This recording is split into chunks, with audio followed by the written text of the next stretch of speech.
Hello, আসসালামু আলাইকুম। কৃষি এগ্রো নার্সারির পক্ষ থেকে সুস্বাগতম। তে আমিরুল ভাইয়ের সাথে কথা বলবো। উনি কচুর ভূঁইয়া আছে, বাড়ি এক কচু সেই ভূঁইয়া আছে, তার সাথে কথা বলবো। আসসালামু আলাইকুম ভাই। ওয়ালাইকুম আসসালাম ভাই। ভাই কেমন আছেন? আলহামদুলিল্লাহ ভালো আছি ভাই। কি করতেছেন ভাই? এই যে লতিরাজ কচুর জমিতে যে ডাগুর বয়স হয়ে গেলে ডাগুরগুলি ফেলে দিতে হয়। লতি তো ভাই অনেক লতি বের হয়েছে ভাই দেখতে আল্লাহর পাচ্ছি। রহমতে এই যে লতি প্রতিটি গাছে পর্যাপ্ত পরিমাণ লতি আছে ভাই। এটা মাশাআল্লাহ খুব ভালো আবাদ।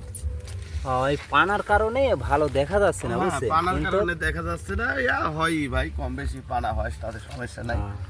আল্লাহর রহমতে পর্যাপ্ত পরিমাণ লতি হয়েছে। তো এই লতিটা ভাই, এই কচুটা লাগাইছিলেন কি মাসে ভাই? এটা লাগাইছিলাম আমি মূলত ফাল্গুন মাসে ভাই। ফাল্গুন মাসে লাগাইছিলেন হ্যাঁ। না? এত খাড়াই এত সুন্দর হয়েছে হ্যাঁ, আর এত লতি বের হয়েছে। লতি কাটতেছি তো, এই জমি থেকে পর্যাপ্ত পরিমাণ লতি কাটতেছি। এই দেখেন, প্রতি সপ্তাহে এই জমি থেকে 7 মণ 8 মণ করে লতি আমি কাটি আল্লাহর রহমতে। আর এই কচুটা লাগাইছিলাম লাইনে 1 হাত পর পর, আর এক লাইন থেকে আরেক লাইন 1.5 হাত। এই যে 1.5 হাত, মানে লাইনে 1 হাত পর পর আর 1.5 হাত পর পর, এভাবে লাগালে কচুটাতে সর্বোচ্চ ফলন ভালো হয়। এই দেখেন, সমস্ত জমি নিচ দিয়ে দেখেন যে কি পরিমাণ লতি আসে।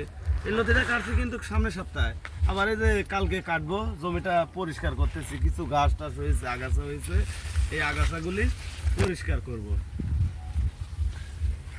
সুপ্রিয় দর্শক মণ্ডলী, আপনারা দেখতে পাচ্ছেন বাড়ি এক লতিরাজ কচুর হচ্ছে জমি।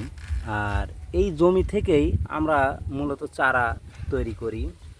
এই যে সব দেখতে পাচ্ছেন চারা, এইসব চারা তৈরি করি। তো এই চারা আমরা সারা বাংলাদেশে বিক্রি করে থাকি, সুন্দরবন কুরিয়ারের মাধ্যমে সেল দিয়ে থাকি।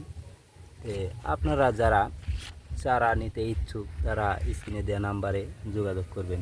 সুস্থ থাকবেন, ভালো থাকবেন। আসসালামু আলাইকুম।